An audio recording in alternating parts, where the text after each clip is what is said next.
నమస్తే. మనం జులై మాసానికి సంబంధించి మకర రాశి వాళ్ళకి ఎలా ఉండబోతుందో చూద్దాం. ఈ మంత్ గనక చూసుకుంటే లాస్ట్ 3, 4 మంత్స్ మకర రాశి వాళ్ళకి చాలా బాగుందని చెప్పుకోవాలి. చాలా దూకుడుగా ఒక ఫాస్ట్‌గా ఎళ్లారని మనం తెలుసుకోవాలి. అయితే ఈ మంత్ కొంచెం స్లో అవ్వాల్సిన టైం ఉంది. మీకు జులై మంత్ కొన్ని ప్లానెటరీ కాంబినేషన్‌లో అందులోను 5 ప్లానెట్స్ మీకు వ్యతిరేకంగా ఉండటంతోటి ఓవరాల్‌గా బాగుంటది. కాకపోతే లాట్ ఆఫ్ ఛాలెంజెస్, ఫ్రిక్షన్ ఉంటుంది. అందుకని కొంచెం దూకుడుగా ఎళ్ళకుండా స్లోగా ఎళ్ళండి. ఇన్ కేస్ మీకు అనుకున్నది ఏదైనా గనక జరగకపోయినా దాంతో మీరు డిలా పడిపోవద్దు. కొంచెం వెయిట్ చేయండి. ఎందుకంటే ప్లానెట్స్ కొంచెం మీకు ప్రతికూలంగా ఉన్నాయి కాబట్టి జస్ట్ ఒక చిన్న పాస్ లాగా మీరు తీసుకుంటే చాలా మంచిది. ఈ మంత్‌లో జులై మంత్ అందులోను పర్టిక్యులర్‌గా జులై 15థ్ నుంచి 25థ్ వరకు ఈ 10 డేస్ కొంచెం జాగ్రత్తగా ఉండాల్సిన టైం మీకు.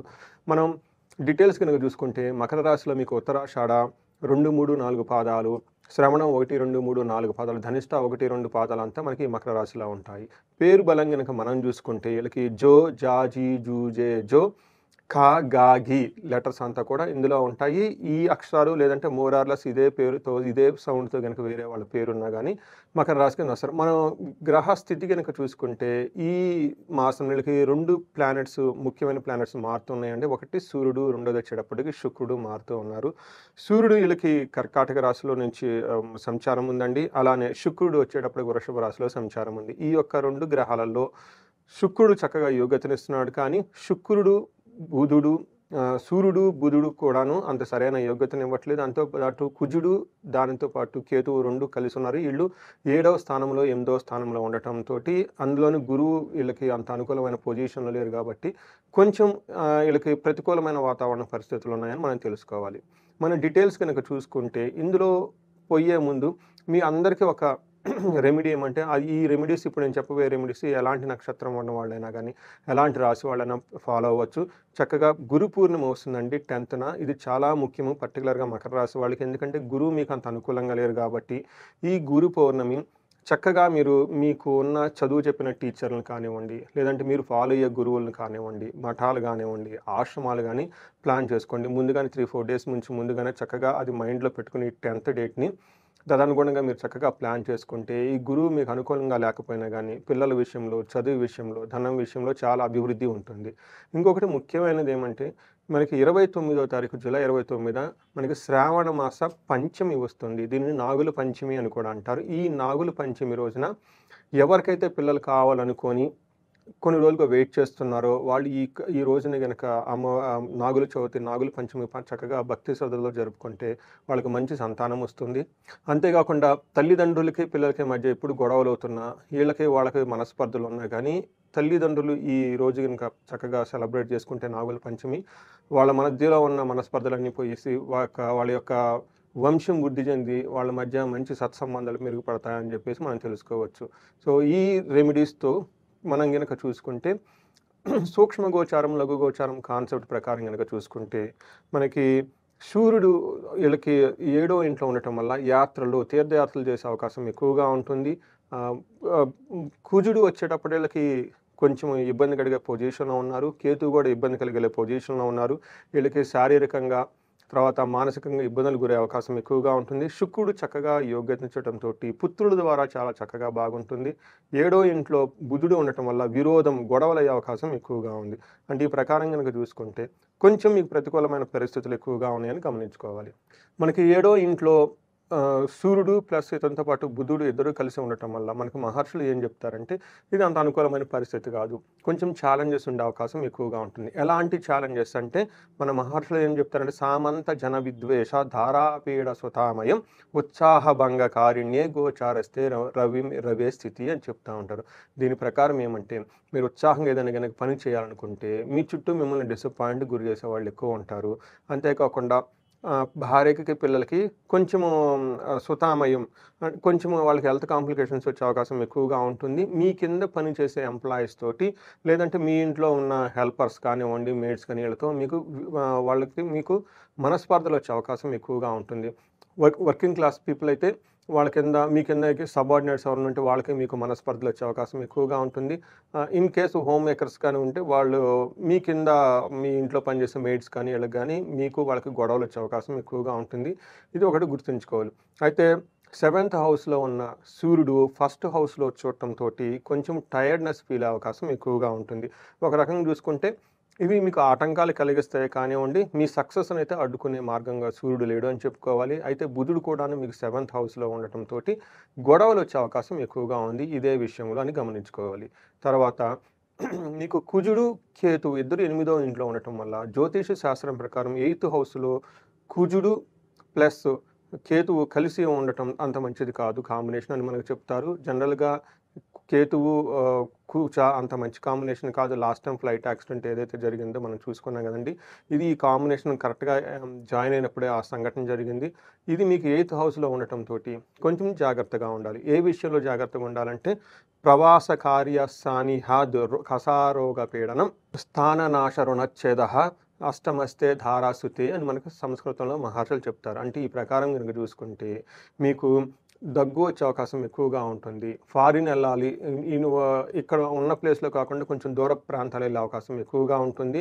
తర్వాత ఏదైనా గనక పని చేస్తే అందులో ఆటంకాలొచ్చి అవరోధాలు జరిగే అవకాశం ఎక్కువగా ఉంటుందని గమనించుకోవాలి. అంతేకాకుండా స్థాననాశనం రుణచ్చైవ ఈ టైంలో మీకు 2 మేజర్ గ్రహాలు అనుకూలంగా లేకపోవటంతోటి ప్రొఫెషన్‌లో అంత అనుకూలంగా ఉండదు. కొంతమందికి జాబులు పోయే అవకాశం కూడా ఎక్కువగా ఉంటుంది. కొంతమంది జాబులో ఉన్నా కానీ ఈ జాబులో సరైన వృద్ధి లేక, సరైన గ్రోత్ లేక కొంచెం డిస్సాటిస్ఫాక్షన్‌తో ఉండే పరిస్థితులు ఎక్కువగా ఉన్నాయని గమనించుకోవాలి. ఈ విధంగా మనకు చూసుకుంటే రణచ్ఛేదః అంటే మీకు అప్పులు వాళ్ళ వల్ల బాధలు కూడా ఉండే అవకాశం ఎక్కువగా ఉంటుంది. మకర రాశి వాళ్ళు చాలామంది ఏలినాటి శనిలో అప్పులు చేసున్నారు. కొంతమంది తెలిసి, కొంతమంది తెలవక రాంగ్ ఇన్వెస్ట్‌మెంట్లు చేసి నమ్మిన వాళ్ళని ఆహ్, మోసం చేయటంతో మీకు ఇబ్బంది పడున్నారు.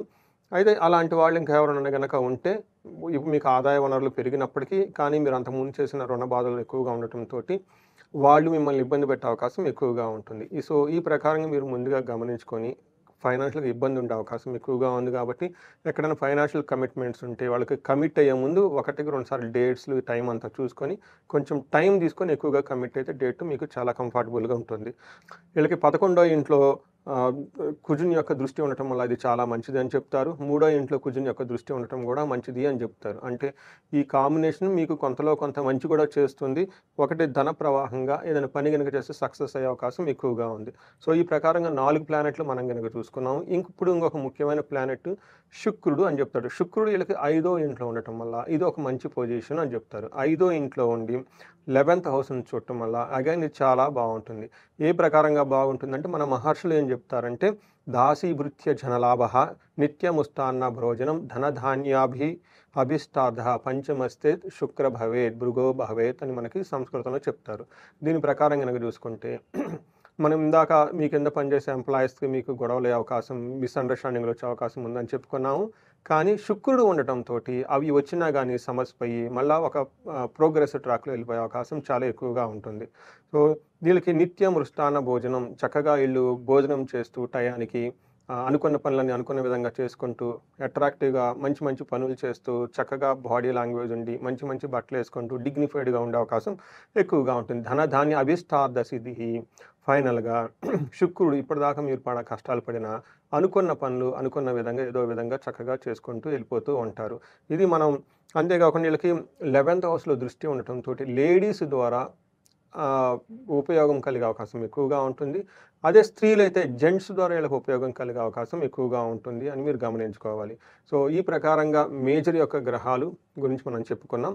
ఇప్పుడు నక్షత్రం వైజ్ గనక చూసుకుంటే మీ మకర రాశి వాళ్ళకి ఎలా ఉంటుందో చూద్దాం. ప్రతి నక్షత్రానికి ఉన్న ఛాలెంజెస్ ఏంటి? అలానే తర్వాత ఎక్కడెక్కడ అపార్చునిటీస్ ఉన్నాయో మనం చూద్దాం.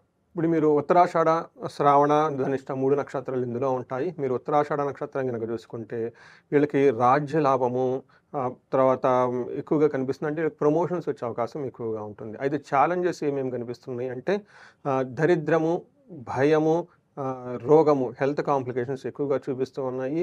ఈ విషయంలో కొంచెం జాగ్రత్తగా ఉండాలి. హెల్త్ విషయంలో అతిగా భయపడొద్దు. తర్వాత మీకు ఫైనాన్షియల్‌గా క్రైసిస్ వచ్చే అవకాశం కూడా ఎక్కువగా ఉంది కాబట్టి చక్కగా ఫైనాన్షియల్‌ని ప్లాన్డ్‌గా చేసుకోండి. తర్వాత శ్రవణ నక్షత్రం గనుక మనం చూసుకుంటే వీళ్ళకి ధన ప్రాప్తి, లాభము, రాజ్యము అంటే ప్రమోషన్స్, ధనం వచ్చే అవకాశం ఎక్కువగా ఉంటుంది. ఈ మంత్ అంతా లాభప్రదంగా ఉండే అవకాశం కూడా ఎక్కువగా ఉంది. ఛాలెంజెస్ గనుక మనం చూసుకుంటే వీళ్ళకి దరిద్రము, అతి భయము, భయము అని చూపిస్తూ ఉన్నది. అంటే వీళ్ళకి ఫైనాన్షియల్ క్రైసిస్ ఉండే అవకాశం ఎక్కువగా ఉంది. దీంతో పాటు భయపడే అవకాశం ఎక్కువగా ఉంటుంది. కానీ వీళ్ళకి ప్రమోషన్స్ వచ్చే అవకాశం ఖచ్చితంగా ఉంటుంది. ఒక నెక్స్ట్ బిగ్ లెవెల్‌కైతే ఈ మకర రాశి వాళ్ళు ఎళ్తారని మనం అనుకోవచ్చు. తర్వాత మనకి ధనిష్ట నక్షత్రం గనుక చూసుకుంటే వీళ్ళకి 2 రకాల ప్రతికూల పరిస్థితులు, 2 రకాల పాజిటివ్ మనకు అనుకూల పరిస్థితులు ఉన్నాయని మనం తెలుసుకోవాలి. వీళ్ళకి అనుకూలమైన పరిస్థితులు గనుక మనం చూసుకుంటే వీళ్ళకి లాభము, రాజ్య లాభము చూపిస్తూ ఉందన్నమాట. వీళ్ళకి ఓవరాల్‌గా గనుక చూసుకుంటే మనదంత లాభప్రదంగా ఉంటుంది. ప్రమోషన్స్ వచ్చే అవకాశం ఎక్కువగా ఉందని మనం తెలుసుకోవాలి. వీళ్ళకి ఛాలెంజెస్ గనుక చూసుకుంటే వీళ్ళకి దరిద్రము ప్లస్ భయము కలిగే అవకాశం ఎక్కువగా ఉంటుంది. ఫ్యూచర్ గురించి కానివ్వండి, లేదంటే ఇంకొక దాని గురించి ఎలా ఉంటుంది, ఏంటి అంటే మనకు కొంచెం వ్యతిరేక పరిస్థితులు ఉన్నాయని చెప్పుకున్నా కదండీ! వాటి ద్వారా వీళ్ళు భయపడే అవకాశం ఎక్కువగా ఉంటుంది. తర్వాత ఫైనాన్షియల్ క్రైసిస్ కూడా ఉండే అవకాశం ఎక్కువగా ఉంటుంది. మీకు ఆదాయ వనరులు ఉన్నప్పటికీ అంతకుముందు ఉన్న కమిట్స్ ద్వారా లేదంటే కొత్తగా ఫైనాన్షియల్ పెట్టుకున్న కమిట్మెంట్స్ ద్వారా ఆ కమిట్మెంట్స్‌కి సరిపడా ఫైనాన్స్ మీకు ఏదో ఒక విధంగా అందుతుంది కానీ కొంచెం ఇబ్బందులతో కలిసి మీకు అందుముందే అవకాశం ఎక్కువగా ఉంటుంది. సో, ఇందులో ఉత్తరాషాఢ నక్షత్రం వాళ్ళకి గాయాలయ్యే అవకాశం ఉంది. ఇలా వస్తా ఉండటం వల్ల కొంచెం జాగ్రత్తగా ఏదైనా పని చేసుకునే ముందు కేర్‌ఫుల్‌గా ఉండటం చాలా చాలా ఉత్తమమని మనం తెలుసుకోవచ్చు. మనం పరిహారాలు గనుక చూసుకుంటే వీళ్ళకి 4 గ్రహాలు అంత అనుకూలంగా లేవు కాబట్టి వీళ్ళు నవగ్రహాల చుట్టూ ఈ రాశి వాళ్ళు గనక తిరిగితే చాలా బాగుంటుంది. పర్టికులర్‌గా శనివారం రోజున వెంకటేశ్వర స్వామి గుడికెళ్ళినా, లేదంటే లక్ష్మీ వెంకటేశ్వర స్వామి గుడికెళ్ళినా, ఆంజనేయ స్వామి గుడికెళ్ళినా నవగ్రహాలు గనక చుట్టూ ప్రదక్షిణాలు గనక చేస్తే ఎక్కువగా గ్రహాలు ప్రతికూలంగా ఉన్నాయి కాబట్టి వాటిని నుంచి వచ్చే పీడలను మనం తప్పించుకోవచ్చు. ఈ రాశి వాళ్ళకి రాజ్య లాభం చూపిస్తుంది కాబట్టి ప్రమోషన్స్ వచ్చే అవకాశం ఎక్కువగా ఉంటుంది. ఎవరైనా పాలిటిక్స్‌లో ఉన్నా, లేదంటే నాయకత్వానికి సంబంధించిన పరిస్థితుల్లో ఉన్నా, లేదంటే గవర్నమెంట్ అఫీషియల్స్ ఉన్నా, ఈళ్ళు రాజశ్యామల యాగం కానివ్వండి, అభిషేకం గాని చేపించుకుంటే చాలా బాగా కలిసొస్తుందని చెప్పుకోవచ్చు. వీళ్ళకి రుణ బాధలు ఎక్కువగా ఉన్నాయి కాబట్టి ఈ రాశి వాళ్ళు లాస్ట్ 2 మంత్స్ చాలామంది వచ్చేసి నా దగ్గరే నన్ను కన్సల్ట్ అయ్యి ఈళ్ళు కొన్ని హోమాలు, తర్వాత అభిషేకాలు ఇవన్నీ చేపించుకున్నారు. చక్కగా మెసేజ్‌లు పెడుతూ ఉన్నారు. అందులో ఒకటి నేను బాగా సజెస్ట్ చేసింది మనకి శాస్త్రాల్లో వివరించింది అది కుబేర పాశుపత అభిషేకం అని ఉంటుంది. ఇది కుబేరుడికి సంబంధించి అభిషేకము ధనం నిలవ ఉండటానికి ఉంటుంది. అలాగే కాకుండా కొంతమందికి ఇంతకుముందు ఆల్రెడీ మేము అప్పులు ఇచ్చామంటే రావట్లేదు అంటూ అనుకున్న వాళ్ళకి శీఘ్రంగా ధనం రావటానికి, కొంతమందికి నష్టద్రవ్య ప్రాప్తి అంతకుముందు ఏదైనా గనుక పనిచేసి ధనం గనుక పోగొట్టుకుంటే ఆ పోగొట్టుకున్న ధనం రావటానికి నష్టద్రవ్య ప్రాప్తి ఇలాంటివి చాలామంది చేసుకుంటూ ఉన్నారు. బట్ అవి చేపించుకుంటే మీకు ధన ప్రవాహం వచ్చే అవకాశం ఎక్కువగా ఉంటుంది. అతిగా భయపడి ఉండటానికి చండీ హోమం కానివ్వండి, చండీ పారాయణ చేసినా కానీ మీకు చాలా చక్కగా కలిసొస్తుంది. సో, చూశారు కదండీ! విన్నారు కదా! ఇప్పటిదాకా మనం మకర రాశి వాళ్ళకి ఎలా ఉందో. ఏలినాటి నుంచి బయటకొచ్చిన మీరు చక్కగా ముందుకెళ్తూ ఉన్నారు. ఒక్క జులై మంత్ ఒక 10, 15 డేస్ స్లో అవ్వండి. మీరు చేసే పనులకి మిగతా అంతా చక్కగా ఉంటుంది. మీకు అష్టైశ్వర్యాలు కలగాలని, భోగభాగ్యాలు కలగాలని చెప్పేసి కోరుకుంటున్నాను.